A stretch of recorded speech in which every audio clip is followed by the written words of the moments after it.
Yo, halo. Kali ini saya akan membahas iPhone 5 di tahun 2021. iPhone 5 merupakan iPhone generasi ke-6 yang dirilis sekitar tahun 2012. Ya, pastinya iPhone 5 ini lebih baik performanya dibanding iPhone generasi sebelumnya yang udah saya bahas juga, seperti iPhone 4S, 4, dan 3GS. iPhone 5 ini, waktu itu saya beli seharga 650.000. Ini katanya sih unit X display dari salah satu Apple Premium Reseller. Jadi ini resmi Indonesia ya, udah saya bahas juga di video unboxingnya. Untuk spesifikasinya, iPhone 5 ini pakai chipset Apple A6, 1,3 GHz, dual core, RAM-nya 1 GB dengan internal memori 16, 32, dan 64 GB. Kalau unit saya ini 16 GB ya. Jaringannya bisa 4G LTE, punya kamera belakang 8 MP, kamera depan 1,2 MP, dan baterai 1440 mAh. Kalau lihat dari desainnya, iPhone 5 ini pakai flat design, yang menurut saya ini masih kelihatan cakep. Dulu itu ikonik banget ya, bahkan sampai sekarang.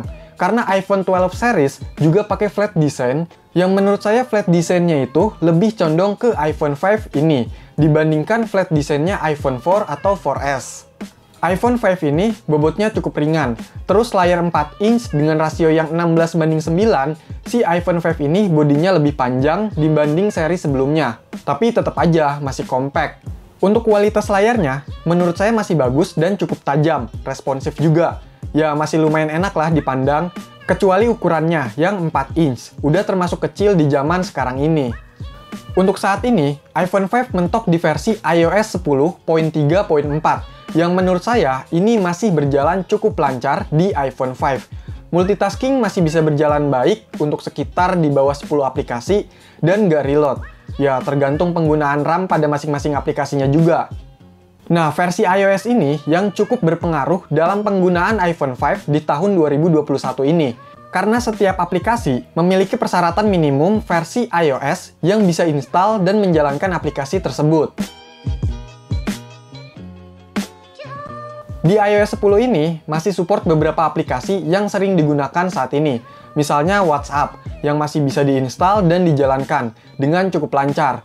Karena WhatsApp ini minimumnya iOS 9. Lalu ada Telegram, juga bisa diinstal dan dijalankan cukup lancar. Karena Telegram minimum iOS 8. Terus ada TikTok, masih lumayan bisa dinikmati karena TikTok minimum iOS 9.3. Kalau buat aplikasi belanja online, itu masih ada Shopee yang minimum iOS 10, pas-pasan ya, dan Lazada yang minimum iOS 9.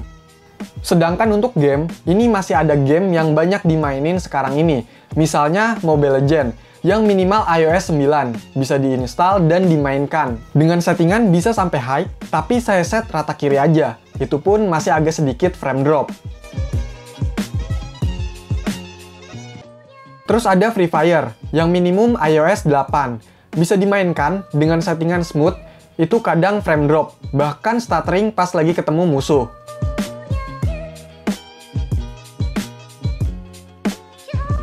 Dan ada AOV, yang minimum iOS 9, juga masih bisa dimainkan di settingan smooth, rata kiri. Ya lumayan lah. Lalu ada Clash of Clans, yang bisa dimainin buat nyantai, karena ini minimum iOS 10. Pas-pasan ya, tapi lancar dimaininnya.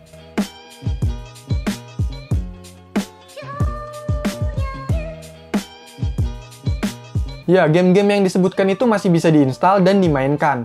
Mungkin ada lagi game-game yang masih support. Cuma menurut saya, walaupun masih ada beberapa game yang masih support, ngegame di iPhone 5 itu kurang nyaman.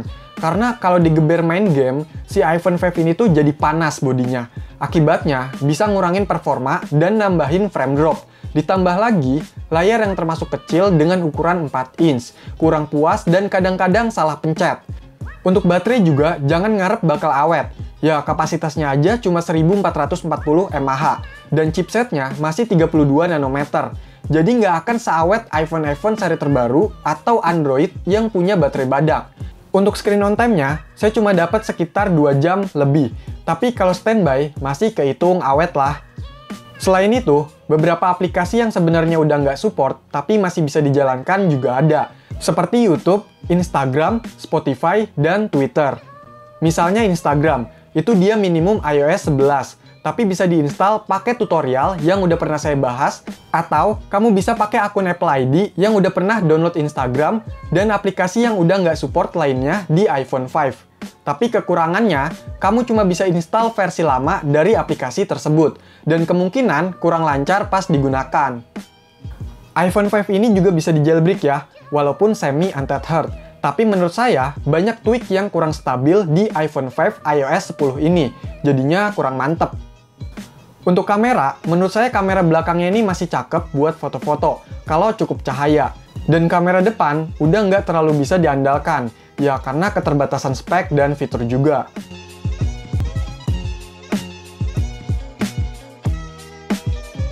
Nah, ini yang sering saya bahas juga, masalah jaringan operator dan IMEI. Walaupun ini unit iPhone resmi Indonesia, tapi karena ini bisa dibilang udah jadul dan kemungkinan udah lama nggak terhubung ke jaringan operator, jadinya IMEI-nya nggak kedaftar dan nggak bisa pakai all operator. Emang ngeselin sih peraturan IMEI itu ya. Menurut saya, iPhone 5 ini masih bisa untuk kebutuhan basic dan chatting, kayak WhatsApp atau Telegram. Cuma untuk performa, ya jangan ngarep lebih lah. Walau masih ada game-game hits atau aplikasi yang masih support, karena ya keterbatasan spek yang digunakan. Jadiin handphone kedua masih lumayan lah.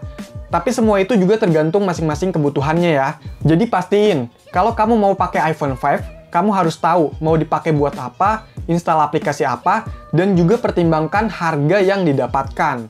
Kalau saya sendiri sih puas dapat iPhone 5X display dan resmi. Terus dapat kabel data dan adaptor yang masih original. Ya dihitung-hitung 650.000 itu termasuk murah lah ya. Dan iPhone 5 ini saya nggak gunakan untuk kebutuhan sehari-hari ya, karena hal-hal yang udah saya jelaskan di video ini.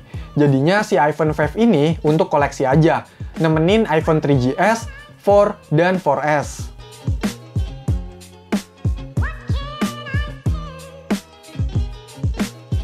Oke, itulah pembahasan iPhone 5 di tahun 2021. Kalau kamu punya pertanyaan, info tambahan, atau hal lain yang ingin dibahas, yuk komentar. Sekian video ini, silahkan di like, share, dan subscribe channel ini. Terima kasih.